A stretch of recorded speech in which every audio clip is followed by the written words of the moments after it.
함께 읽었습니다. 예, 우리가 좀 어려운 상황이지만 아직도 우리가 아직 코로나 사태가 진정 그래도 어제 보니까 8명이 발병을 했더라고요. 그래서 50명 이하로 또 40명, 30명, 20명으로 며칠 가다가 그저께는 18명, 어제는 8명 이런 진정세가 이렇게 안정이 될 수 있도록 함께 기도했으면 좋겠습니다. 예, 부활절 지난주 12일 이후에 13일부터 에스겔서를 묵상하고 있습니다. 에스겔서는 1장부터 48장까지 있는 예언서죠. 그런데 작년 2019년 9월 달에 1장부터 32장까지 묵상을 했었습니다. 그리고 다시 오늘 부활절 이후에 33장부터 48장까지를 묵상합니다. 에스겔서는 32장까지가 심판의 메시지입니다. 그리고 33장서부터가 구원과 회복의 메시지로 되어 있습니다. 물론 앞부분 심판, 우리 작년에 묵상했던 그 심판의 메시지 가운데는 유다 민족을 향한 이스라엘을 향한 심판의 메시지가 24장까지 있고 25장서부터 32장까지가 열방, 애굽을 비롯한 이방 민족을 향한 온 세계를 향한 하나님의 심판의 메시지가 있었습니다. 그리고 이어서 이번 13일부터 33장 회복과 구원의 메시지를 전하는 것입니다. 이스라엘 역사를 잠깐 간략하게 설명을 드리면 가나안에 정착해서 사사시대가 지난 다음에 왕정시대가 들었습니다. 통일왕국이라고 하는 이스라엘 전체가 통일왕국으로 있었던 세 왕이 있습니다. 초대왕이 사울왕이었습니다. 그리고 다윗, 솔로몬 이 세 명이 통일왕국이었어요.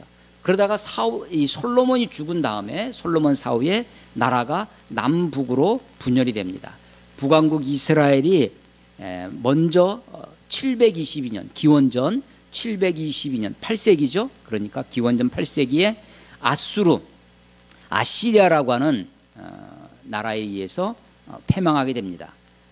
그러니까 그 북왕국이 먼저 멸망할 때에 그 당시 세계의 패권 국가 제국이 어디였냐면 아수르였다는 것이죠.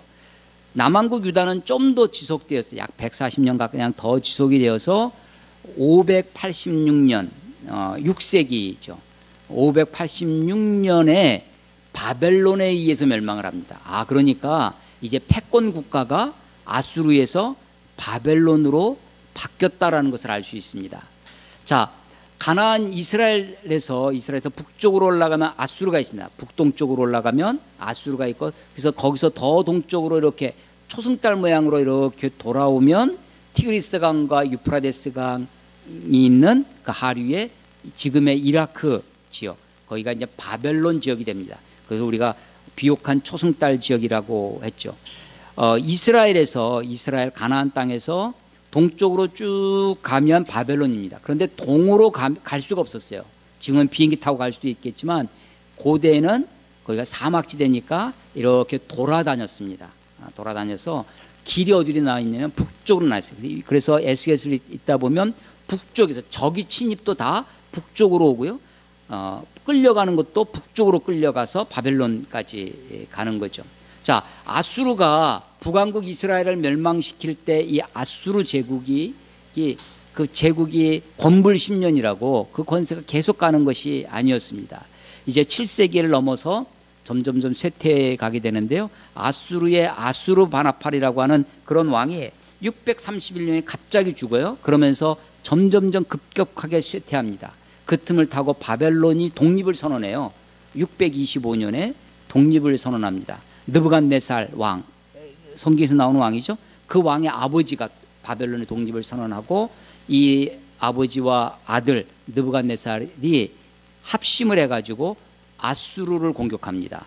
아수르의 수도가 느느웨였는데 느느웨가 기원전 612년에 느느웨가 함락되어집니다.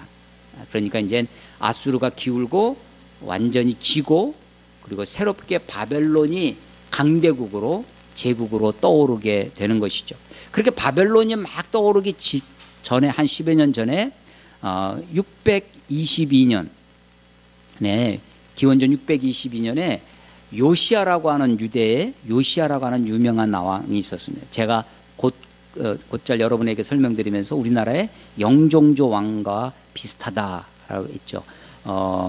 임진왜란 병자호란에서 계속 나라가 조선의 나라가 기울어지는 것을 다시 일으켜 세워서 부흥의 개혁군주 영조와 정조. 그런데 그 영조 정조 이후에 순종 헌정 철종 이어지면서 나라가 점점점 어려워지고 이 마지막에 고종 순종으로 나라가 망하는 것이다. 이렇게 설명을 한번 드린 적이 있는데 요시야 왕이요 622년에 아직 아수르가 남아 있었습니다. 바벨론이 독립이 625년이라고 했으니까 독립한 바벨론이 생겨났어요.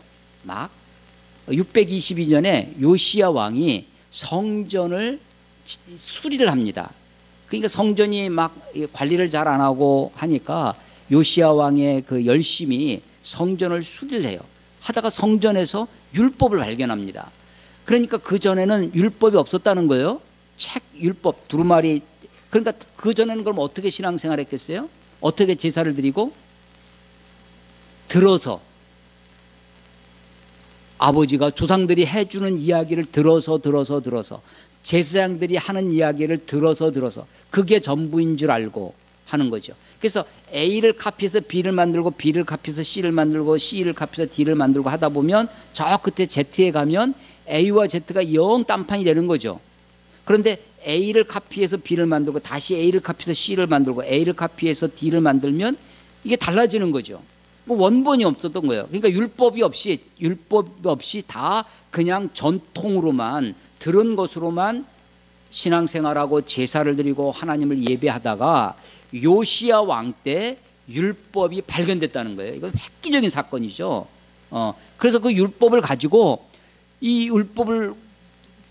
요시야가 종교 개혁을 합니다. 종교 개혁, 그 당시 사회는 종교와 문화와 정치와 이것이 다 정교 분리가 되어 있지 않는 그런 사회니까 종교 개혁을 했다는, 산당을 없애고 우상을 척결하고 하는 것은 정치, 경제, 사회 모든 문화의 나라를 그야말로 적폐를 청산하는 그런 개혁 수준이었습니다. 그러던 요시야 왕이 바벨론이 점점점 강력해지는, 바벨론이 지금 티그리스 강에서부터 해서 아수르를 정복을 하고 이 고대 오리엔트 지역을 점점점 강력한 세력으로 퍼져가는 것을 이 남서쪽에 있던 애굽, 이집트는 고대 요셉 때 보면 그때는 굉장히 피라미드 짓던 고대 이집트는 막강했죠. 절대 군주였는데 점점점 그 세력이 약화됐었습니다. 이 이집트가 바벨론이 이렇게 커져가는 것을 가만히 지켜볼 수가 없었습니다. 그래서 이집트의 왕을 바로라고 하잖아요. 바로 느고 왕이 이 강력해져가는 신흥 강대국 바벨론을 그냥 둘 수가 없어서 원정을 갑니다. 원정을 가면 이스라엘 땅을 지나가게 되죠. 이스라엘 땅을 지나가는데 이 애굽이 커져서 애굽이 이걸 다 차지하는 것도 요시야 왕이 볼 수가 없었어요. 그래서 가서 원정 가는 것을 막았습니다. 전쟁을 해요. 마치 뭐가 같냐면 임진왜란 때 일본이 명나라를, 그게 명분이었거든요. 명나라를 치러 갈 테니 조선은 길을 비켜다오. 명나라를 정복할 테니 길을 내다오. 정명가도, 이게 명분이었던 것처럼 그 길을 안 내주겠다는 거죠. 이 요시야 왕이. 그래서 이스라엘 땅은 무깃도라고 하는 그 교통의 요충지에서 전쟁이 벌어집니다. 무깃도 전투라고 하는 유명한 전투인데 이 전쟁에서 애굽과 요시야 왕이 싸운 거예요. 요시야 왕이 거기서 전사를 합니다. 그 개혁군주가, 영종조가 갑자기 죽은 거와 같게 되는 거죠. 요시야 왕이 죽고 나니까, 갑자기 전쟁에서 죽으니까 이스라엘이 어떻게 대처했냐면 아들이 셋이 있었어요. 요시야 왕의 아들이 셋이 있었는데 왕의 아버지 요시야 왕의 것을 잘 이어받을 아들이 누군가 하고 신하들이 의논을 봤더니 둘째 아들 살룸이라고 하는 둘째 아들이 또렷또렷하고, 둘째 아들이 그래도 민족의 자긍심이나 나라에 대한 생각들이 있어서 둘째 아들을 왕으로 세웁니다. 그러면서 이름을 바꿨어요. 그 17대 왕입니다. 여호아하스라는 왕, 살룸이라고 하는 아들을 이름을 여호아하스로 바꿔서 17대 왕으로 세웠습니다. 애굽이 무기토전투에서 이긴 다음에 예루살렘을 침공합니다. 그리고 그 17대 요시야 왕의 둘째 아들 여호아하스를 폐위를 시켜요.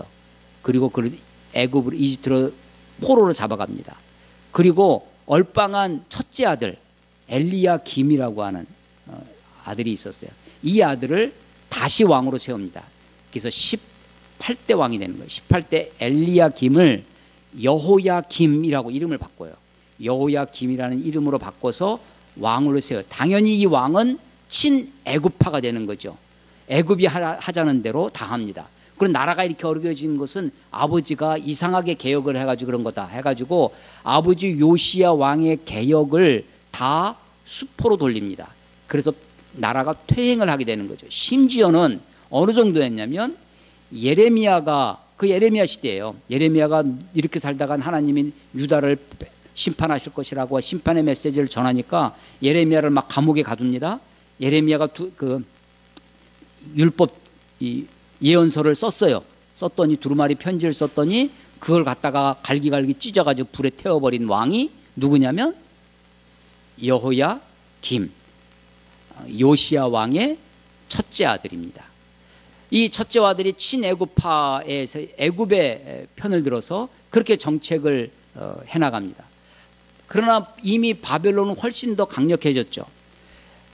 애굽에서 이제는 이 이스라엘의 친애굽 정권도 들어서고 했으니까 이스라엘과 함께 또 바벨론 정복에 나갔어요. 그것이 605년입니다. 605년에 유명한 전쟁이 벌어지는데 그게 갈그미스 전투라는 거예요. 그 갈그미스 전투에서 애굽의 느고와 바벨론의 느부갓네살, 느시대 느시의 전쟁이에요. 애굽의 느고, 바벨론의 느부갓네살이 갈그미스에서 전쟁이 벌어졌는데 이번에 바벨론이 승리합니다. 애굽이 전쟁에 졌어요. 전쟁에 져서 그냥 애굽으로 돌아가죠. 돌아가서 애굽이 열세가 됐죠. 이제 바벨론이 내려와서 이스라엘을 침공합니다. 침공해서 이스라엘 백성들을 잡아가요. 이게 첫 번째 포로입니다. 포로가 1차, 2차, 3차 세 번에서 벌어지는데 1차 포로에서 다니엘과 세 친구, 다니엘 그 왕족들, 귀족들, 기술자들이 잡혀갑니다. 이게 1차 포로예요. 그렇게 바벨론이 됐음에도 불구하고 또 예레미야의 심판의 메시지에도 불구하고 이 유다의 왕 여호야김은 정신을 못 차리고 계속 애굽 편을 듭니다. 그러다가 바벨론이 또 쳐들어와요. 또 쳐들어와서 이번에는 바벨론이 애굽까지 침공해 가죠. 그래서 애굽 바로 목전에 가서 애굽 정벌에 가는 거예요. 전쟁에서 이번에는 애굽에서 승리를 해요. 방어전에서 애굽이 이겼죠. 정복을 하러 간 바벨론이 지긴 했지만 바벨론이 무너진 건 아니죠. 바벨론이 돌아가는 길에 예루살렘을 또 침공합니다. 그게 2차 침공이에요. 그 사이에 아까 얘기한 에레미야를 막 감옥에 투옥하고 에레미야의 편지를 막 찢었던 책을 찢었던 이 여호야김이 죽게 돼요. 죽고 그의 아들 여호야긴, 아버지는 여호야김, 아들은 여호야긴, 19대 왕입니다. 이 여호야긴이 왕이 됐는데 이 여호야긴을 비롯한 왕과 또 여러 귀족들을 잡아서 또 포로로 갑니다. 이게 두 번째 포로인데 이 두 번째 포로 때 바로 이 에스겔이 잡혀갑니다. 그때 에스겔의 나이가 몇 살이었냐면 25살입니다. 기원전 597년 25살 때 바벨론으로 포로로 잡혀가요. 바벨론 포로로 잡혀가서 그는 원래 어떤 사람이었냐면 그의 아버지가 부시였어요. 미국 대통령 부시처럼 부시가 아버지가 부시였는데 아버지가 제사장입니다. 그러니까 이 아들 에스겔도 제사장이 되어야 됐겠죠. 그런데 유대인들은 이스라엘은 제사장이 몇 살 때 됐냐면 30살이 됩니다. 예수님도 30살에 공생애를 시작하시듯이 25살에 25살에 포로로 잡혀갔는데 티그리스 강과 유프라데스 강, 아마도 유프라데스 강 그 한 지류가 그발강이라고 하는 작은 강이 있었던 것 같습니다. 그 그발강가에서 하나님의 말씀을 받습니다. 그게 이 에스겔서 1장의 이야기예요. 우리 에스겔서 1장을 한번 찾아보겠습니다. 에스겔 1장 1절 30째 해, 이 30째는 나이가 30 됐다는 거예요. 30살 에스겔의 나이. 30째 해 넷째 달 초 닷새 내가 에스겔이 그발강가에 사로잡힌 자 중 포로로 온 자 중에 있을 때 하늘이 열렸어요. 하나님의 모습이 하나님을 봅니다. 아니, 하나님은 이스라엘 사람들은 어디 계셔야 돼요? 예, 성전에 예루살렘에 있어야 할 줄 알아요. 근데 그 하나님이 지금 어디 와 계시는 거예요? 그발강에, 바벨론 땅에 와 있는 거예요. 하나님이 이스라엘 땅에 안 계시는 거죠. 2절 여호야긴 왕이 19대 왕입니다. 여호야긴 왕이 사로잡힌 지 5년 그달 초닷새, 그러니까 포로로 잡혀온 지 2차 포로로 잡혀온 지 5년이 되던 해, 에스겔이 30살이 되던 해 그발강에서 하나님의 환상을 봅니다. 하나님의 어전, 우리 왕이 있는 보좌를 어전이라고 하잖아요. 어전 환상을 봅니다. 하나님의 보좌가 있고 내 생물의 모습, 한쪽에서는 보면 앞에는 사람의 모습이고 사자의 모습이고 소의 모습이고 독수리의 모습을 가지고 있는, 또 바퀴가 있고 하는 모습들의 환상을 보게 됩니다. 이 어전 환상은, 하나님의 보좌의 환상은 요한계시록에 그대로 나타나게 되죠. 그래서 에스겔서를 잘 읽어보면 이것이 요한계시록에 그대로 비춰지고 있다. 그래서 묵시문학의 기초를 에스겔이 놓았다라고 하는 것입니다. 에스겔은 여러 환상을 봅니다. 유명한, 우리 기독교인들이, 교회 성도님들이 가장 많이 하는 것은, 우리가 오늘 36장을 읽었는데 37장에 나오는 마른 뼈의 환상, 에스겔 골짜기라고 이름 붙인 마른 뼈의 환상을 아마 가장 잘 알 터인데, 그것 외에도 수많은 환상들을 보고요. 또 수많은, 에스겔의 유명한 것 중에 하나는 에스겔의 상징 예언, 자기가 행동을 합니다. 롤플레이라고 하죠. 자기가 역할하는 거예요. 예루살렘 토판으로, 진흙으로 토판으로 예루살렘 성을 만들어 옵니다. 그걸 허물어뜨리면서 예루살렘이 이렇게 파괴될 것이다. 한쪽으로 누워서 360일, 왼쪽으로 누워서 390일을 누워있고, 또 오른쪽으로 누워서, 한쪽으로만 누워서, 여러분 하룻밤도 한쪽으로만 계속 누워있으면 막 아프고 결리잖아요. 근데 390일을 누워있는 거예요. 그 고통을 온몸으로 하는 거죠. 왼쪽으로 390일, 오른쪽으로 40일. 그리고 누워서 이 음식을 구워 먹는데, 하나님이 인분이 뭔지 아시죠? 인분으로 구워서 먹으라 합니다. 아니, 하나님, 나는 제사장 가문으로 이런 부정한 음식을 먹은 적이 없습니다. 그래, 알았다. 그러면 쇠똥으로 대신해라. 괜히 얘기했다가 되로 주고 말로 받는 거죠. 인분을 이 부정한 거라고 얘기했더니 에스겔이, 하나님은 그래, 그러면 쇠똥으로 음식을 구워 먹으면서 그렇게 누워 있습니다. 자기 아내가, 에스겔의 아내가 죽어요. 갑자기 죽습니다. 그런데 슬퍼하지 못하게 합니다. 울지도 못하게 해요. 그 고통을 그냥 다 감내하도록, 선지자의 상징 행동으로 유명합니다. 에스겔의 수많은 그런 이야기들. 그래서 하나님이 에스겔을 이스라엘 민족의 파수꾼으로 세웠다. 그래서 에스겔 3장에 보면, 내가 너를 이스라엘 족속의 파수꾼으로 세웠노니, 듣던지 아니 듣던지. 아니, 하늘이 열리면서 그 환상을 봐요. 하나님이 에스겔에게 두루마기를 주면서 받아 먹으라 합니다. 그것을 먹어요. 배에 가득합니다. 배에 충만하더라. 그 충만한 하나님의 말씀, 그 충만한 말씀이 뭐였냐면 심판의 메시지입니다. 패망의 메시지예요. 그런데 하나님이 하늘이 열리고 그 환상을 봤던 선지자의 메시지, 하나님의 말씀으로 충만했던 선지자의 메시지도 전하면 다 믿을 것 같잖아요. 다 그런 선지자의 예언을 들으면 이스라엘 백성들이 다 회개하고 다 돌이키고 다 그 말씀 앞에 꼬꾸라지고 반응하면 어찌할꼬 그럴 것 같은데, 그렇지 않다는 거예요. 듣는 사람도 있고 듣지 않는 사람도 있습니다. 듣든지 아니 듣지 너는 너의 사명을 다해라. 파수꾼으로 부르셨습니다. 그래서 이 남한국 유다가 그래서 아직은 2차 포로로 잡혀와서 3차 포로에서 586년에 나라가 망하니까 597년에 잡혀와서 5년 후에 소명을 받고 예언자 활동을 하는 것입니다. 심판의 메시지를 전하죠. 그러다가 나라가 완전히 예루살렘이 함락되어졌다라는 소식을 듣게 됩니다. 33장을 보겠습니다. 에스겔서 33장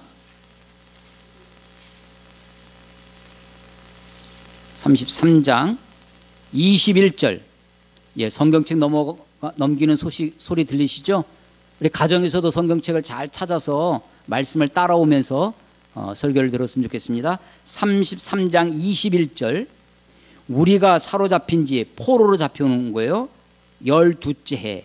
그러니까 포로로 잡혀온 지 5년 후에 5년째 소명을 받았는데 12째 해가 됐으니까 7년이 지난 거죠. 소명을 받아서 선지자 활동을 한 지, 예언자 활동을 한 지 7년째 되는 해예요. 12째 해 10째 달 5째 날에 예루살렘에서부터 도망하여 온 자가 내게 에스겔에게 나와 말하기를 그 성이 함락되었다. 그 성이 어느 성이에요? 예루살렘입니다. 그러니까 이때가 언제예요? 기원전 586년. 이때 완전히 마지막 왕 시드기야가 눈을 뽑히고 그의 두 아들이 그 앞에서 죽고 하면서 예루살렘이 함락되고 성전이 무너지고 했던 일, 그리고 마지막 3차 포로가 이루어진 해가 됩니다. 22절. 그 도망한 자가 내게 나오기 전날 저녁에 그 소식을 듣기, 예루살렘 패망의 소식을 듣기 하루 전에 하나님이 미리 알려주셔요. 여호와의 손이 내게 임하여 내 입을 여시더니 다음 아침 그 사람이 내게 나올 때 그때 내 입이 열리기로 내가 다시는 잠잠하지 아니하였나. 다시 잠잠하지 아니하고 말하기 시작한다는 거예요. 그래서 예루살렘 함락 이전에 7년 동안 사역했고요. 그리고 예루살렘 함락 이후에 또 10여 년간 활동을 해서 총 22년간 사역을 합니다. 그런데 예루살렘 함락 이전의 메시지는 심판의 메시지였어요. 패망의 메시지였습니다. 근데 예루살렘 함락 이후의 메시지는 하나님이 그럼에도 불구하고 이스라엘을 다시 회복하실 것이다. 다시 그들을 구원해 주실 것이다 라고 하는 구원의 메시지입니다. 그것이 33장을 기점으로 해서 32장까지는 심판의 메시지, 33장에서부터는 구원과 회복의 메시지로 에스겔서가 되어 있습니다. 33장에도 그 앞부분, 지금 예루살렘 함락 소식을 전해준 그 이야기 앞에 바로 무슨 얘기가 있냐면 이스라엘의 파수꾼으로 세웠다고. 33장 2절에 인자야 너는 내 민족에게 말하기를 가령 내가 칼을 한 땅에 임하게 한다 하자. 그 땅 백성이 자기들 가운데 하나를 택하여 파수꾼을 삼은, 이 파수꾼 이야기랍니다. 7절에 인자야 내가 너를 이스라엘 족속의 파수꾼으로 삼음이. 자, 그러니까 이 파수꾼은 심판의 메시지를 전하는 데에도 그 역할이 필요했었습니다. 그러나 33장 이후에 구원의 메시지, 회복의 메시지를 전할 때도 파수꾼의 역할이 필요했습니다. 먼저 이 에스겔을 통해서 이 파수꾼, 경계병이죠, 이스라엘 백성들을 깨우치는 것입니다. 절망지. 오늘 설교 제목이 뭐냐면 폭망한 이스라엘에게. 그야말로 폭망했습니다. 폭삭망했습니다. 왕이 죽었습니다. 나라가 망했어요. 정권이 완전히 붕괴했죠. 예루살렘 성이 함락됐습니다. 그들의 정신적인 지주였던, 그들의 민족의 자긍심의 뿌리였던 예루살렘 성전이, 하나님이 거기 계신, 하나님이 계시는데 우리는 안전하다고 거짓 선지자들이 외쳤습니다. 그 성전이 무너집니다. 그리고 이스라엘 백성들이 다 흩어집니다. 포로로 잡혀 그야말로 폭망했습니다. 우리는 일제 강점기 35년간을 거칩니다. 우리 옛날에는 일제 36년 그랬는데 횟수로 따지면, 기간으로 따지면 35년입니다. 1910년에서 36년, 45년까지 하면 하나 둘 쉬면 36이 되지만 우리가 굳이 길게 잡을 필요가 뭐 있냐. 35년, 요즘 일제 강점기 35년이라고 얘기를 하는데 그 기간도 아주 모진 고난의 세월이었죠. 몇 년 전에 상영했던 영화 중에 군함도라고 하는 것이 있습니다. 일본 말로는 하시마라고 하는데, 하시마 섬, 군함 모양을 닮았다 해서 일제 전범 기업 미쓰비시 탄광이 거기에 있었습니다. 1917년대부터 조선 사람들을 강제 노역으로 잡아다가 그것은 탄광에서 노역을 시키죠. 그것이 이제 일본의 산업화의 흔적이다 해가지고 일본이 그 섬을 유네스코에 세계 문화유산으로 등재를 했습니다. 사실은 거기에는 제국주의의 피비린내 나는 그런 아픔이 있는데, 그래서 우리가 그것을 우리 한국을 비롯한 여러 나라에서 유네스코에 등재하는 것을 반대했지만 조건을 달아서 이런 흔적이 있다라는 것을 남겨두는 조건으로 유네스코가 그것을 받아줬다고 등재되어 있습니다. 세계문화유산. 근데 거기에는 그 하시마섬 군함도에는 수많은 조선의 사람들이 강제 노역으로 가가지고 거기서 삶을 바꿔가며 죽음으로 일을 했던 곳이 바로 군함도의 이야기입니다. 오늘은 기계 문명이 있던 그런 시대지만 고대에는 전부 다 대부분이 인간의 노동으로, 노예제로 사회가 이끌어지는 노예사회였어요. 그때 노예로 잡혀간 그 사람들이, 그것도 하루 이틀이 아니고 1년 2년이 아니라 포로 생활이 70년입니다. 70년이면 두 세대가 지나가는 거예요. 나라를 잃어버리고 자기 민족의 언어도 잃어버리고 민족의 정체성도 잃어버릴 그럴 때입니다. 이미 1차 포로, 2차 포로가 있었어요. 그리고 2차 포로로 잡혀온 지도 지금 12년이 되었습니다. 그런데 나라가 아주 그 발강가에서 그들의 소망은 뭐였어요? 아직 패망의 소식을 듣기 전까지는 그게 그래도 하나님이 계시는 그 성전이 있는 예루살렘에 다시 부흥의 소식을 기대하고 있었을 것입니다. 나라가 정신 차려서 다시 나라를 재건해서 나라가 반듯하게 쓰고 포로로 잡혀있는 우리들을 구원해 주기를 아마 기다리고 있었을 것입니다. 그런데 들려오는 소식이 점점점 패망의 소식입니다. 결국은 나라가 망했습니다. 그야말로 절망의 끝이죠. 그들의 한 가닥 남은 희망까지 무너집니다. 여러분, 희망이 사람을 살리는 것 같지만 때로는 희망이 인간을 고문하고 희망이 오히려 인간을 더 죽게 만드는 것도 있습니다. 스톡데일 신드롬이라는 것이 있어요. 스톡데일 월남전 때 많은 미군들이 많은 미군들이 월맹군 베트콩이죠. 월맹 공산당에게 포로로 잡히게 됩니다. 수많은 미군들이. 그래서 정말 그 포로 이전의 사진과 포로의 사진은 완전히 피골이 상접하도록 그렇게 살아갑니다. 그런데 그들에게 희망이 있었다는 거야. 이번 크리스마스 때가 되면 미국이 지금 휴전 협상을 하고 있으니까 우리가 이제 집에 갈 수 있다. 크리스마스가 지나가는데 아무 소식이 없습니다. 이번 부활절 때는 우리가 집에 갈 수 있을 거야.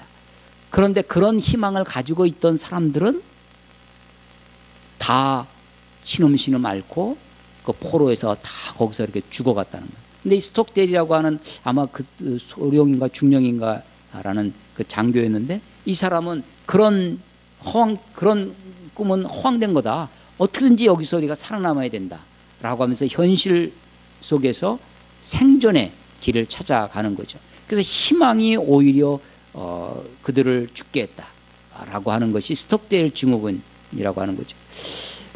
1차 포로, 2차 포로가 왔습니다. 그 포로로 잡혀왔어요. 12년이 되는 어느 날 예루살렘에서 온 동포 이야기를 들으니까 그 예루살렘마저 함락되었다고는 절망의 소식을 듣습니다. 그런데 그 소식을 듣고 난 이 에스겔의 메시지가 달라집니다. 이제야 비로소 하나님이 우리를 구원해 주실 것이다. 하나님 우리를 회복시켜 주실 것이다 라고 하는 구원의 메시지를, 회복의 메시지를, 그 환상을 이야기하기 시작하는 것입니다. 여러분, 586년에 패망의 소식을 들었어요. 거기서부터 구원의 메시지를 들었습니다. 포로기가 몇 년이라고요? 포로기가 70년이에요. 에스겔이 예루살렘 멸망 이전에 심판의 메시지를 전하다가 예루살렘 멸망 이후에 구원의 메시지를 전했는데, 여기에 보면 여러 그 구원 회복의 메시지, 환상이 있습니다. 그런데 그 이야기를 들은 지 몇 년이 되어서야 돌아오기 시작해요? 포로기가 몇 년이었다고요? 70년. 여러분, 저는 이스라엘 민족을 생각하면서 참 놀랍습니다. 70년이면 충분히 포기할 수 있지 않았을까? 충분히 망각하고 잊어버리고 이건 그 옛날 에스겔 선지자가 했던 건 다 꿈이야. 아니, 자식들한테 전달하지도 않았을 거예요. 그런데 그것을 잊지 않고 기억하고 그들이 돌아와서 예루살렘에 하나님의 성전을 다시 짓고 합니다. 아니요, 이보다 더 놀라운 거는요, 애굽에 요셉을 따라서 내려갑니다. 요셉이 죽을 때 유언이 한 가지 있었는데, 내 유고를 이 땅에 묻지 말고 하나님의 땅, 언약의 땅, 가나안 땅, 거기에 갖다 묻으라고 그렇게 유언을 시킵니다. 그 유고를 나중에 400여 년이 지난 모세가 출애굽을 시키죠. 근데 모세가 거기서 들고 나온 것이 뭐냐면 그 요셉의 유고를 들고 나오는 거예요. 요셉의 유고를. 아니, 400년을 기억해요. 아니, 나는 40년 전에 우리 조상들, 우리 할아버지가 말씀하신 거 하나도 기억하는 게 없습니다.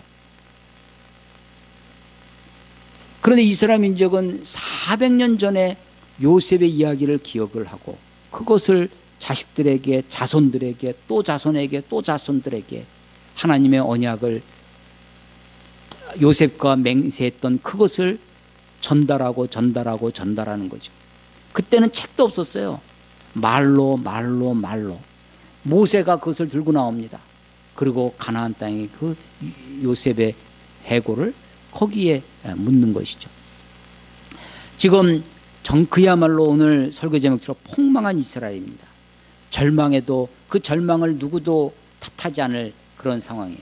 나라가 망하고 완전히 백성들이 흩어지고 칼과 압제자에 의해서, 심지어는 전염병과 기근에 의해서 이스라엘 백성들이 죽어갔습니다.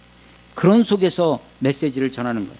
먼저 에스겔은 이스라엘 백성들의 죄악을 다시 한번 상기시킵니다. 너희가 왜 망했는지를 기억하게 합니다. 33장 24절 보겠습니다. 33장 24절, 인제야 이 이스라엘이 이 황폐한 땅에 거주하는 자들이 말하여 이르기를 아브라함은 오직 한 사람이라도 이 땅을 기업으로 얻었나니 우리가 많은즉 더욱 이 땅을 우리에게 기업으로 주신 것이 되느니라 하는도다. 이게 이스라엘 사람들의 착각입니다. 이스라엘 사람들의 헛믿음이에요. 아브라함은 한 사람인데 이 많은 땅을 주셨는데 우리는 이렇게 수많은 사람이 있으니까, 이 양적 착각입니다. 다수의 착시예요. 우리가 이렇게 많은 사람들이 모이니까 안전하겠지. 이렇게 교회가 건물이 으리으리하니까 3천억 4천억 들여서 교회 건물을 졌으니까, 솔로몬이 그 영광으로 금 보화를 지어서 성전을 지었으니까 하나님이 여기 계시는 게 당연하다고 생각합니다. 이 많은 수많은 사람들이 멋지게 오케스트라와 함께 찬양을 하니까 하나님 그 찬양을 받으실 거라고 생각하는 것입니다. 다수의 착각이 있습니다. 사람들은 여기에 매몰되어 있습니다. 지금도 예수님이 하시는 말씀 중에 넓은 길로 가지 마라. 거기에는 사람들이 많이 오지만 그거는 결국은 패망의 길이다. 좁은 길로 가라. 좁은 문으로 들어가라고, 그것이 생명의 길이라고 말씀하시는 겁니다. 다수의 착각만 있는 것이 아니라 사실은 소수의 착각도 있습니다. 소수가 열등 착각이 있어요. 이렇게 사람이 안 모이고 적으니까 이거 별거 없는 줄 압니다. 그런데 이 소수의 착각이 있어요. 그러나 성경은 남은 자를 이야기합니다. 그루터기를 말씀하십니다. 그래서 생명의 씨앗이 그 그루터기를 통해서, 그 남은 자를 통해서 그 믿음이 전수되어지는 것입니다. 이스라엘 백성들이 그들이 참 믿음, 하나님의 말씀에 근거한, 말씀에 굳건하게 기초한 하나님의 언약의 말씀을 붙들고 있는 것이 아니라 그들의 환경을 붙들고 있고 그들의 상황을 붙들고 있고 그들이 가지고 있는 어떤 배경을 붙들고 있어서 착각을 가지고 온다는 것입니다. 이들은 말로는 하나님을 사랑한다고 하지만 그들의 본심은 하나님에서 멀리 있었습니다. 33장 31절에 보면 백성이 모이는 것 같이 내게 나오며 내 백성처럼 내 앞에서 앉아서 내 말을 들으나 그대로 행하지 아니하니, 말씀을 들어요. 근데 그대로 행하지 않습니다. 이는 그 입으로는 사랑을 나타내어도 마음으로는 이익을 따름이라. 사람들이 입으로는 하나님의 사랑을 이야기합니다. 하나님을 찬양해요. 근데 마음으로는 다 자기 이익을 추구합니다. 마음으로는 이익을 따름이라. 그들은 내가 고운 음성으로 사랑의 노래를 하며 음악을 잘하는 자같이 여겼나니 내 말을 듣고도 행하지 아니하거니와. 내 말, 에스겔은 말을 듣고도 행하지 않는다는 겁니다. 하나님의 말씀을 듣고도 움직이지 않는다는 것입니다. 하나님의 말씀을 듣고도 반응하지 않는다는 것입니다. 에스겔과 같은 이런 엄청난 위대한 예언자의 말도 이스라엘 백성들이 제대로 듣지 아니하고 행하지 않고 입술로만 사랑을 이야기하고 마음으로는 다 자기 이익을 쫓아 행한다는 것이죠. 이런 것은 이스라엘 백성들 총체적인 부패로 나타납니다. 그 중에 특별히 34장에 보면 하나님이 이스라엘 목자들에 대해서 예언합니다. 34장 2절 인자야 너는 이스라엘 목자들에게 예언하라. 그들이 곧 목자들에게 예언하여 이르기를 주 여호와께서 이같이 말씀하시되 자기만 먹는 이스라엘 목자들은 화 있을진저. 이 목자들을 현대 교회의 목사로 동일하게 놓으면 안 됩니다. 이때 이 목자들은 그야말로 이스라엘 민족의 지도자들입니다. 정치적인 지도자, 경제적인, 사회적인 그런 권력자들이에요. 4절 보시면 34장 4절입니다. 너희가 그 연약한 자를 강하게 아니하며 병든 자를 고치지 아니하며 상한 자를 싸매주지 아니하며 쫓기는 자를 돌아오게 하지 아니하며 잃어버린 자를 찾지 아니하고 다만 포악으로 그들을 다스렸도다. 예, 포악으로 강포한 그 이스라엘의 지도자들이 이스라엘의 목자들입니다. 연약한 자들, 병든 자들, 상한 자들, 쫓기는 자들, 잃어버린 자들, 이들을 돌아보지 아니하고 그들을 강제하고 억압하고 그들을 착취하는, 그래서 결국은 5절에 목자가 없으므로, 목자가 없어요. 참 이스라엘 민족의 목자가 없습니다. 참된 지도자가 없다는 것입니다. 그것들을 흩어져서 모든 들짐승의 밥이 되었다. 그렇습니다. 이스라엘 민족이 목자가 없어서 들짐승의 밥이 된다는 것입니다. 이런 민족에게 하나님이 친히 이스라엘 민족의 목자가 되시겠다고 말씀하십니다. 34장 15절을 보겠습니다. 15절, 내가, 하나님이 하시는 말씀이에요. 내가 친히 내 양의 목자가, 하나님이 친히 저들의 목자가 되시겠다고 합니다. 그것들을 누워있게 할지라. 예, 양은요 절대 눕지 않습니다. 잘 때도 우글이, 누워있는 건요 사자예요. 그래서 시편에 우리를 푸른 초장에 누이시고, 그 양들의 노래인데, 양들이 여호와는 나의 목자시니 하면서, 그건요 양들에게는 어울리지 않습니다. 양은 눕지 못한답니다. 양은요 잘 때도 움츠리고 자요. 언제든지 뛸 수 있도록. 그런데 사자만 들어눕죠. 그런데 이 양을 누워있게 하신다는 거예요. 16절, 그 잃어버린 자를 내가 찾으며 쫓기는 자를 내가 돌아오게 하고 상한 자를 내가 싸매주며 병든 자를 내가 강하게 하려니와 살찐 자와 강한 자는 내가 없애고 정의대로 그들을 먹이리라. 살찐 자와 강한 자를 하나님이 없애겠다는 거예요. 그러면서 하나님이 심판하시겠다고 합니다. 7절, 17절, 34장 17절입니다. 주 여호와께서 이같이 말씀하셨느니라. 나의 양떼 너희여, 내가 양과 양 사이와 순양과 순염소 사이를 심판하노라. 양과 양 사이, 지금 이스라엘 백성들이 있어요. 그런데 그 중에 양과 양 사이를 심판한답니다. 어떤 양이냐면 살찐 양과 아주 그냥 피골이 상접한 양을 심판하시겠다는 겁니다. 왜 피골이 상접했냐? 이 살찐 양이 지들 것만 다 먹고 살찐 이 연약한 양들을 돌아보지도 않냐고 강제하고 포악하고 하기 때문입니다. 20절에도 그러므로 주 여호와께서 그들에게 이같이 말씀하시되 나 하나님입니다. 곧 내가 살찐 양과 파리한 양 사이에서 심판하리라. 너희가 옆구리와 어깨로 밀어뜨리고 모든 병든 자를 뿔로 받아 무리를 밖으로 흩어지게 하는도다. 그러므로 내가 내 양떼를 구원하여 그들로 다시는 노략거리가 되지 않게 하여 양과 양 사이에 심판하리라. 내가 한 목자, 하나님이 지금 양과 양 사이, 살찐 양과 파리한 양 사이에 심판하겠다는 것입니다. 그래서 살찐 자와 이 강한 자를 쫓아버리시겠다고 하시는데, 23절, 내가 한 목자를 그들 위에 세워 먹이게 하리니 그는 내 종 다윗이라. 그가 그들을 먹이고 그들의 목자가 될지라. 나 여호와는 그들의 하나님이 되고 내 종 다윗은 그들 중에 왕이 되리라. 예, 지금 내가 친히 양떼의 목자가 되겠다 하시면서 다윗을 왕으로 세워서 저들의 목자가 되겠다고 하는, 영원한 왕이 하겠다는 것입니다. 그래서 이 다윗과 같은 메시아를 기다리는 거예요. 그래서 이 메시아닉 패스터 셰퍼드입니다. 메시아적인 목자예요. 이것은 다윗을 이야기하는 것이 아닙니다. 다윗과 같은 정치적인 군주를 얘기하는 것이 아닙니다. 그래서 이것은 지금 에스겔은요, 이스라엘의 회복을 얘기하지만 나아가서 그 산을 넘어서 그 뒤에 더 높은 산을 바라다 봅니다. 그것이 메시아 구세주입니다. 여러분, 천왕산, 이 남한 땅에서 제일 높은 지리산에 천왕봉이 있습니다. 천왕봉이 제일 높으니까 어디서부터 다 보여야 될 거 아니에요?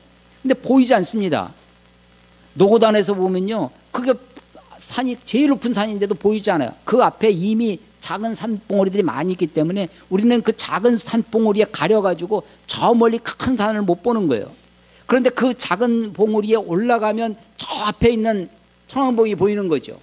지금 이스라엘 백성들이 지금 메시아의 구원을 바라다 보지 못합니다. 그들은 당장 지금 포로로 잡혀있는 그 상황이 급한 거예요. 지금 압제와 억압과 이 고통 중에 있는 현실에만 보고 있어서 구세주를 보지 못하는 것입니다. 그런데 이 에스겔은 지금 그들의 현실의 역사 속에 포로기라고 하는 그 상황, 억압된 상황, 그 파리한 양들, 굶주리고 기근에 고통 중에 있는 그들의 삶을 바라다 봅니다. 하나님이 그것을 구원하시고 저들을 심판하셔서 저들을 회복시킬 것을 이야기하는데 거기서 멈추지 아니하고 또 다른 산을 얘기합니다. 더 높은 산.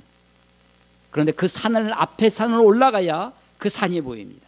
메시아가 보이는 것이죠. 그래서 다윗과 같은 메시아를 소개하고 있는 것입니다. 하나님의 구원, 하나님의 회복의 메시지를 전해주고 있는 것입니다. 그러면서 오늘 36장에 와서 이스라엘 회복을 이야기합니다. 오늘 36장 오늘 설교에 보면 16절에 보시면 16절 이하에 보면 이스라엘 백성들의 죄악을 정리하면서 너희가 더러워졌다. 세 가지가 제가 이름 붙였습니다. 3, 5. 오염, 오물 할 때 더러운 오자입니다. 세 가지가 더럽습니다. 17절 인자야 이스라엘 족속이 그들의 고국 땅에 거주할 때 그들의 행위로 그 땅이 더럽혀졌다니. 예, 첫 번째 더러워진 게 뭐냐면 그 땅입니다. 이스라엘 땅이 더러워졌습니다. 그 땅이 그들의 행위로, 그들의 악한 행위로, 그들의 부정직한 행위로, 그들의 더러운 행위로 그 땅이 더러워졌어요. 두 번째 더러워진 것이 있습니다. 18절 그들이 그 땅 위에 피를 쏟았으며 그 우상들로 말미암아 자신들을 더럽혔어요. 땅만 더럽혀지는 것이 아닙니다. 환경만 더러워지는 것, 문화만, 세상만 더러워지는 그 더러운 세상 속에 살고 있는 그들 자신이 더러워집니다. 세상이 악해지면요, 그 악한 속에 우리도 더 악해져 갑니다. 세상을 닮아가는 거죠. 그래서 첫 번째가 그 땅이 더럽혀졌고요, 두 번째가 자신, 이스라엘 백성들 그들이 더러워졌습니다. 그것만 더러워진 것이 아닙니다. 20절 세 번째 더러운, 그들이 이른바 그 여러 나라에서 내 거룩한 이름이 그들로 말미암아 더러워졌나니. 세 번째 하나님의 이름, 하나님의 거룩한 이름이 더러워졌습니다. 이게 3오입니다. 세 가지 오염입니다. 땅이 더러워지고요, 이스라엘 민족 그들 자신이 더러워지고 하나님의 거룩한 이름이 더러워졌습니다. 하나님은 그들을 정결케 하셔야 되는데 하나님의 최종적인, 하나님의 궁극적인 관심은 어디 있냐면 하나님 자신에 있습니다. 하나님은요, 하나님 자신의 영광을 빼앗기지 않을 것입니다. 하나님은 하나님 자신의 거룩함을 포기하지 않으실 것입니다. 21절 그러나 이스라엘 족속이 들어간 그 여러 나라에 더럽힌 내 거룩한 이름을 내가 아꼈노라. 하나님이 자기 자신의 거룩한 이름을 아낀다는 것입니다. 하나님의 거룩한 이름을 지키려고 합니다.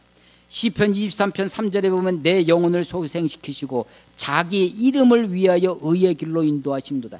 양들을 이끄시는 목자를 노래하는데 그 양을 이끄시는 이유가 뭐예요? 자기 이름을 위하여, 하나님이 하나님의 이름을 위하여, 하나님의 거룩한 이름을 위하여, 하나님이 거룩한 이름을 회복하시고자 하십니다. 22절 그러므로 너는 이스라엘 족속에게 이르기를 주 여호와께서 이같이 말씀하시기를 이스라엘 족속아 내가 이렇게 행함이 너희를 위함이 아니요 너희가 들어간 그 여러 나라에서 더럽힌 나의 거룩한 이름을 위함이라. 거룩한 이름을 위하여, 거룩한 이름을 위하여 하나님이 그들 가운데 일하신다는 것입니다. 23절 여러 나라 가운데서 더럽혀진 이름 곧 너희가 그들 가운데서 더럽힌 나의 이름을 내가 거룩하게 할지라. 하나님이 하나님의 이름을 거룩하게 하시겠다고 하십니다. 그를 위해서, 하나님의 이름을 위해서 이스라엘 백성들을 인도해서 하나님의 이름이 더 씌워져 있던 이스라엘을 인도하고 구원해서 다시 그들 고국 땅으로 돌아오시게 하겠다는 것입니다. 그런데 고국 땅에 돌아온다고 다 되는 것이 아니죠. 그들이 돌아옵니다. 그런데 하나님의 새로운 계획이 있습니다. 그것이 26절이에요. 하나님의 계획 26절. 또 고국 땅에 돌아온, 이스라엘 땅에 돌아온 그들에게 새 영, new heart, 새 마음을 주시겠다는 것입니다. 새 영을 너희 속에 두고 새 마음을 너희에게 주되 너희 육신에서 굳은 마음을, 그들은 정말 굳은 마음이었습니다. 하나님의 말씀에 듣지 않았습니다. 완악한 마음이었습니다. 그래서 이 에스겔 3장에 보면 너 파수꾼으로 세면서 너의 말을 듣든지 아니 듣든지 하면서 저들이 완악한 마음에, 굳은 마음에 하나님의 말씀을 듣지 않을 것이다. 그런데 이제 내가 너를 더 굳세게 한다. 에스겔을요 얼굴에다가 금강석처럼 굳세게 하는 게, 에스겔의 마음을 견고하게, 그래서 온갖 에레미야처럼 그렇게 막 연약한 모습이 아니라, 에스겔은 그래서 이름의 뜻이, 에스겔의 이름의 뜻이 여호와께서 강하게 하신다는 뜻이에요. 에스겔, 여호와께서 강하게 하신다. 그래서 그 마음을 굳세게 하시겠다는 거예요. 그런데 오늘 26절 36장 26절에 보면 새 영을 주시겠다, 새 마음을 주시겠다, 부드러운 마음을 주시겠다라고 하십니다. 근데 그것만 가지고 되지 않습니다. 우리의 마음을 새롭게 하시는 것으로 다 되지 아니하고 27절 내 영, 하나님의 영을, 하나님의 신을, 영어 성경에 보면 내 영, 이게 대문자 스피릿입니다. My spirit, 대문자 하나님의 영입니다. 하나님의 신을 너희 속에 두어 너희로 내 율례를 행하게 하리니 너희가 내 규례를 지켜 행할지라. 하나님이 우리들에게 새 마음을 주세요. 근데 이 내 마음이 이게, 그래도 우리는 영원히 우리 마음 속에 부패한 자아가 있습니다. 원죄의 흔적이 있어요. 그래서 우리가 자꾸만 내 본성대로 행하려고 하는 악한 우리들의 본성이 있어요. 그런데 이 마음을 새롭게 해주시는 것만으로 끝나는 것이 아니라 하나님의 영을 우리에게 부어주신다고 하는 것입니다. 그래서 그 하나님의 영으로 말미암아 율법을, 하나님의 율례를, 하나님의 규례를 지킬 수 있도록, 순종할 수 있도록. 여러분, 말씀을 지키는 능력, 하나님의 말씀에 순종할 수 있는 능력은 성령님이 아니고선 할 수가 없습니다. 하나님의 성령이 임해야. 여러분, 우리가 지난주에 부활절을 지냈는데요, 여러분 부활 그 다락방에 예수님의 못자국 난 손, 창짝 넣은 허리를 목격했습니다, 제자들이. 그런데 그들이 갈릴리로 가잖아요. 갈릴리에서 여전히 그 고기 153마리라고 하는 엄청난 고기를 낳고도 여전히 그들은 두려워서 다락방에 머물러 있었습니다. 그들이 나가서 외칠 수 있었고 그들이 예수의 증인으로 살 수 있었던 것은 그들에게 다락방에서 오순절 성령이 임하였을 때입니다. 하나님의 성령이 임해야, 하나님의 영이 우리 속에 거해야. 그래서 26절 새 영을, 새 마음을, 부드러운 마음을 주시는 것으로 끝나는 것이 아니라, 우리의 마음이 새로워야 되지만 우리가 깨끗해진다고, 우리를 정화한다고 되어지는 것이 아니라, 내 힘의 근원이 나에게서 나오는 것이 아니라 위로부터, 하나님으로부터 부어주시는 성령의 능력이 있어야 되겠다. 그래서 28절 내가 너희 조상들에게 준 땅에서 너희를 거주하면서 내 백성이 되고 나는 너희 하나님이 되리라. 하나님과의 이스라엘의 관계가 온전해집니다. 그래서 성령이 우리에게 임하시면 우리가 거듭남을 경험하게 되고요. 그래서 우리가 아바, 아버지를 하나님을 부를 수 있게 되는 것이죠. 하나님과의 관계가 회복되어지는 것입니다. 자, 이스라엘의 진정한 회복은 어디에 있느냐? 그들이 고국 땅에 돌아오는 것, 그것이 전부가 아닙니다. 그들이 거기서 성전, 스룹바벨의 제2성전을 짓는 것, 그게 전부가 아니었습니다. 그게 끝이가 아닙니다. 어떤 공간을 회복했다고 하는 것, 어떤 건물을 완성했다고 하는 것, 어떤 프로그램이나 하드웨어를 구축했다고 하는 것이 전부가 아니라, 물론 하드웨어가 필요합니다. 그게 필요 없다는 것이 아닙니다. 공간이 필요 없다는 것이 아닙니다. 그러나 그게 전부가 아니라 본질은 어디 있느냐? 본질은 고국에 돌아온 그들의 마음속에 새 마음을, 새 영을, 부드러운 마음을 주셔야 한다는 것입니다. 그리고 그것만이 아니라 우리가 옛 자를 벗어버리고 새로운 자를 입는 것만으로 되는 것이 아니라 내 속에 내 영이 있어요. 그런데 또 다른 영, 하나님의 영, 하나님의 영으로 가득되어질 때 비로소 우리가 하나님의 사람으로 하나님과 우리와의 관계를 새롭게 할 수 있다는 것입니다. 그래서 그런 방법을 통해서 하나님이 저들을 구원하시고 회복하시겠다는 것입니다. 우리는 28절까지 오늘 봤는데 29절 보면 내가 너희를 모든 더러운 데서 구원하고 곡식이 풍성하게, 하나님이 구원하고 풍성하게 하십니다. 32절 주 여호와의 말씀이니라 내가 이렇게 행하면 너희를 위함이 아닌 줄을 너희가 알리라. 아니 하나님이 너희 이스라엘 백성들을 그렇게 회복해서 고국에 돌아오고 새 마음 주시고 하시는 것이 이스라엘을 위해서 하는 줄 알았는데 그게 아니라는 거예요. 32절 내가 이렇게 행하면 너희를 위함이 아닌 줄 너희가 알리라. 이스라엘 족속아 너희 행위로 말미암아 부끄러워하고 한탄할지. 여전히 이스라엘 백성들이 하나님 보시기에 정말 부끄럽고 정말 어처구니 없는 모습으로 살아가죠. 고국에 돌아와도 여전히 연약한 인간들입니다. 성전을 다시 지어도 여전히 죄악덩어리입니다. 여전히 그들이 대제사장들이 강도의 굴혈로 만들었어요. 여전히 그들이 그런 모습입니다. 그 정말 부끄럽고 한탄할 것입니다. 하나님이 그들을 정결케 하시겠다고 하십니다. 35절에 보면 사람이 이르기를 이 땅이 황폐하더니 이제는 에덴 동산같이 되었고 황량하고 적막하고 무너진 성읍들을 성벽과 주민이 있다 하리니 너희 사방에 남은 이방 사람이 나 여호와가 무너진 것을 건축하며 황폐한 자리에 심은 줄을 알리라. 예, 하나님이 저들을 회복시켜서 주변 나라가 이방 민족 야 이스라엘이 아직도 살아있네. 포로기 70년을 저렇게 나라가 망하고도 하나님이 저들을 돌이키시는구나. 이방 사람들이 알게 한다는 거예요. 그런데 37절 보십시오. 37절 우리 다 같이 한번 읽어보겠습니다. 36장 37절입니다. 36장 37절 같이 읽겠습니다. 시작. 주 여호와께서 이같이 말씀하셨느니라. 그래도 이스라엘 족속이 이같이 자기들에게 이루어 주기를 내게 구하여야 할지라 내가 그들의 수요를 양떼같이 많아지게 하되. 예, 그렇습니다.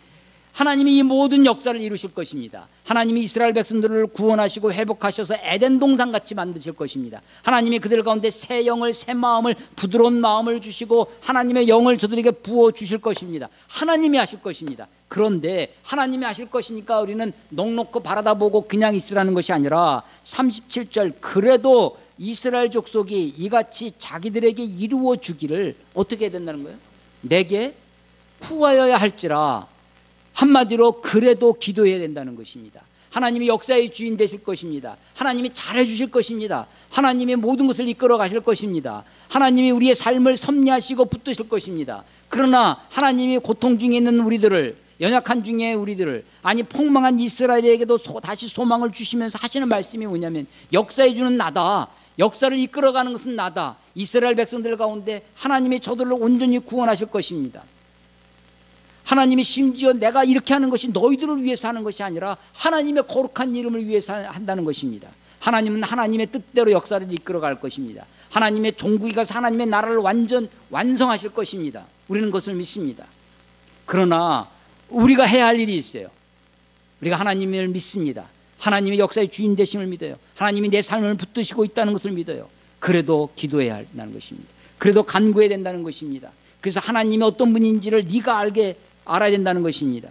그래서 38절 끝에 보면 그리한즉 그들이 이스라엘 민족이 기도하는 그들이 그래도 간구하는 너희들이 나를 여호와인 줄 알리라. 이 모든 것을 통해서 은혜 중에 은혜가 뭐냐면 하나님이 하셨군요. 하나님이 역사의 주인이라는 것을 아는 것, 하나님이 하나님이심을 아는 것만큼. 그래서 우리가 하나님 앞에 갔을 때 하나님이 이상하게 보이죠. 하나님이 이런 하나님이 아니라 우리가 알던 하나님을, 우리가 경배하던 하나님, 우리가 예비하던 하나님, 역사의 주인 대신 이끌어 오신 그 하나님을 하나님이심을 우리가 그 자리에 갔을 때 하나님을 아는 것만큼 소중한 귀한 복이 없을 것입니다.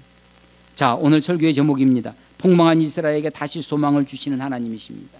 우리의 삶이, 아니 우리 한국교회를 보면 어쩌면 아직은 폭망한 것 같진 않아요. 그러나 지금 하얀길에 들어서 있습니다. 아니 교회뿐만 아니라 세상도, 이제는 세상도 교회를 우습게 봅니다.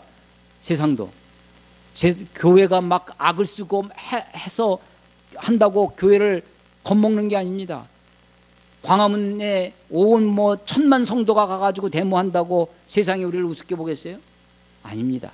힘으로 되는 것이 아닙니다. 능으로 되는 것이 아닙니다. 하나님의 성령이 교회에서 떠나면 마치 에스겔의 환상처럼 하나님의 영광이 예루살렘에서 떠나가는 환상을 봅니다. 그러나 에스겔 이 37장 뒷부분에 여러분 읽어보십시오. 또 앞으로 남은 30일까지 에스겔서를 묵상할 텐데 마른 뼈의 환상이나 성전의 환상을 보십시오. 하나님이 이스라엘을 어떻게 회복하실지 그 꿈을 가지게 될 것입니다. 역사의 주인 되신 하나님 앞에 여러분, 그래도 이스라엘이 내게 구하여야 하리라. 그렇습니다. 그리스도인 됨은 가장 기본적인 것이 두 가지입니다. 하나가 말씀과 기도입니다. 하나님의 말씀을 먹지 않고서는 우리의 영혼이 살 수 없습니다. 하나님께 기도하지 않고서는 우리가 하나님께 숨을 쉴 수가 없어요. 기도는 영혼의 호흡입니다. 여러분, 금식 기도하고 철야 기도하고 막 큰 소리로 그렇게 기도해야 기도가 다 아닙니다.